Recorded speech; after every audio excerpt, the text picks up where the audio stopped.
వందే మాతరం, వందే మాతరం. సభపై కూర్చున్నటువంటి పెద్దలకు, సభ ముందు కూర్చున్నటువంటి నా తోటి హిందూ బంధుమిత్రులందరికీ స్వాగతం, సుస్వాగతం. ఆర్ఎస్ఎస్ 100 సంవత్సరాలు పూర్తి చేసుకున్నటువంటి సందర్భంగా శతాబ్ది ఉత్సవాలలో భాగంగా ఏర్పాటు కొన్ని వినూత్నమైనటువంటి కార్యక్రమాలను నేడు చేస్తుంది.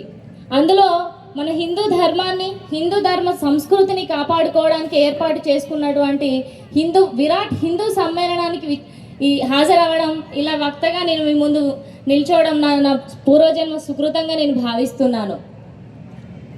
అసలు ఎందుకు మనం ఇలా హిందూ సమ్మేళనాన్ని ఏర్పాటు చేసుకున్నాం? మన భారతదేశానికి స్వాతంత్ర్యం వచ్చి 75 సంవత్సరాలు వచ్చింది. ఎన్నో దాడులను తట్టుకుంది. మన సంపదను కూడా ఎంతో కొల్లగొట్టారు. 850 సంవత్సరాలు పరాయి పాలనలో మనం బానిసలుగా బ్రతికాం.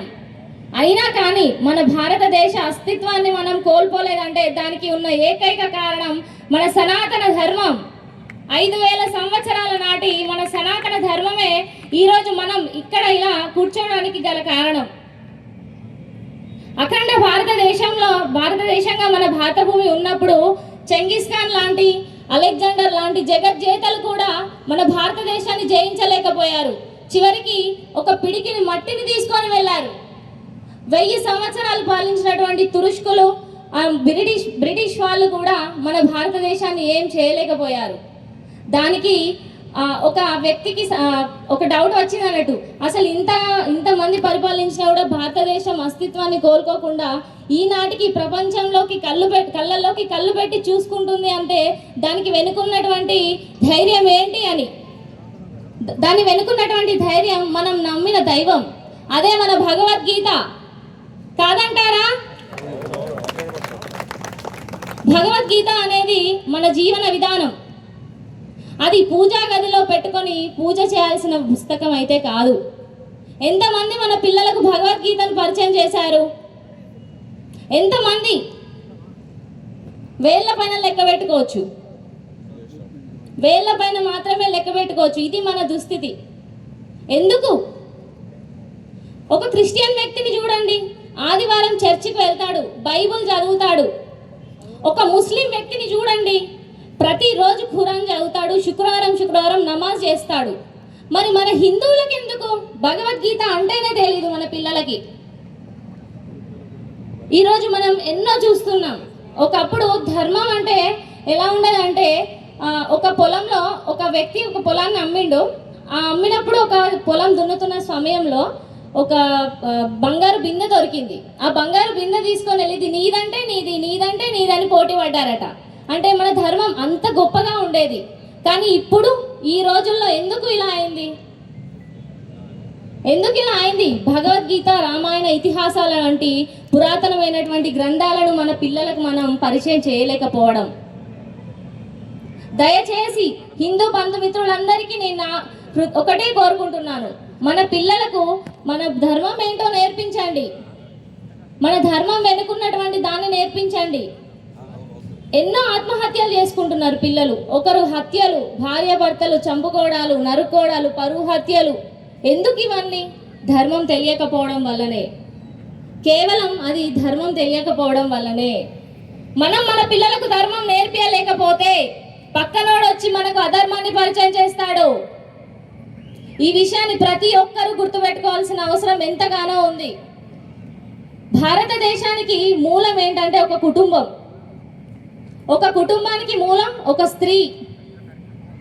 ఒక కుటుంబానికి మూలం ఒక స్త్రీ. ఒక వ్యక్తిని వీరుడిగా తయారు చేయాలన్నా, చాతకాని దద్దమ్మను తయారు చేయాలన్నా కేవలం అది స్త్రీ చేతుల్లోనే ఉంది. ఎంతమంది స్త్రీలు వారి కుమారులను వీరుల్లా తీర్చిదిద్దడానికి ప్రయత్నిస్తున్నారు?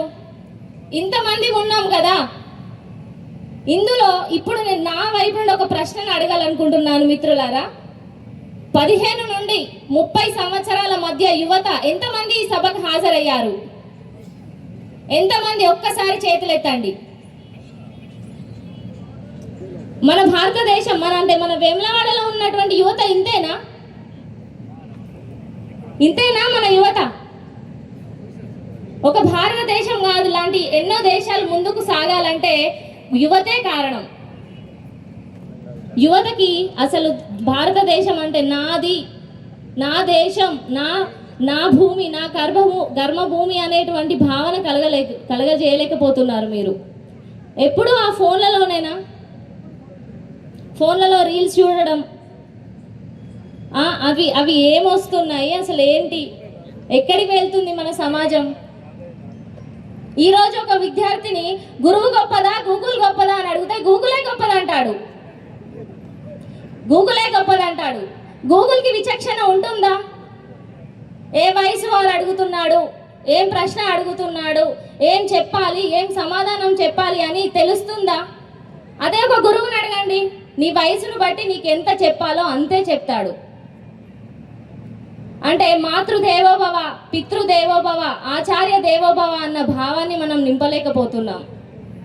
దయచేసి చెప్తున్నాను, పిల్లలను సెల్ ఫోన్ నుండి ఎంత వీలైతే అంతగా దూరం పెట్టండి. మా మాట వినట్లేదు అంటే ఎలా వింటారు? సెల్ ఫోన్ మాట వింటున్నారు కదా. కనీసం వారు ఆత్మహత్యలు చేసుకోకుండా అలాంటి ధైర్యాన్ని కూడా మనం నింపలేకపోతున్నాం. ఈ సభాముఖంగా నేను మీ అందరినీ కోరుకునేది ఒక్కటే, ఇప్పుడు రానున్న సమ్మర్లో సెలవు దినాల్లో ప్రతి ఒక్కరికి రామాయణం, మహాభారతం, ఇతిహాస గ్రంథాల గురించి తెలియజేయండి. ప్రతిరోజు 1 గంట వారితో సమయాన్ని కూర్చొని వారికి తెలియజేయండి. గుళ్ళల్లో అర్చకులను అడగండి, అర్చకుల వారంలో 1 రోజు వారికి మా పిల్లలకి ఇది నేర్పండి, ఈ ధర్మాన్ని నేర్పండి అని చెప్పండి. ఇంకొక విషయం, మన ఆడపిల్లల బాధ్యత మనదే, మన ఆడపిల్లల బాధ్యత మనది మాత్రమే. ఎవడో వచ్చి మన పైన అధికారం చేయాల్సిన అవసరం లేదు. ఈరోజు మనం హిందూ ధర్మాన్ని కాపాడుకోవాల్సిన బాధ్యత మనందరి భుజస్కంధాల పైన ఉంది. అందుకే దయచేసి హిందూ ధర్మం యొక్క గొప్పతనాన్ని మన పిల్లలకు తెలియజేయవలసిందిగా కోరుకుంటున్నాను. ఇంతటి గొప్ప అవకాశాన్ని ఇచ్చినటువంటి వేములవాడ ప్రజలకు మరియు ఆ పెద్దలకు నా యొక్క నమస్సుమాంజలు తెలుపుకుంటూ ఇంతటితో ముగిస్తున్నాను. జై హింద్, భారత్ మాతాకి వందే మాతరం.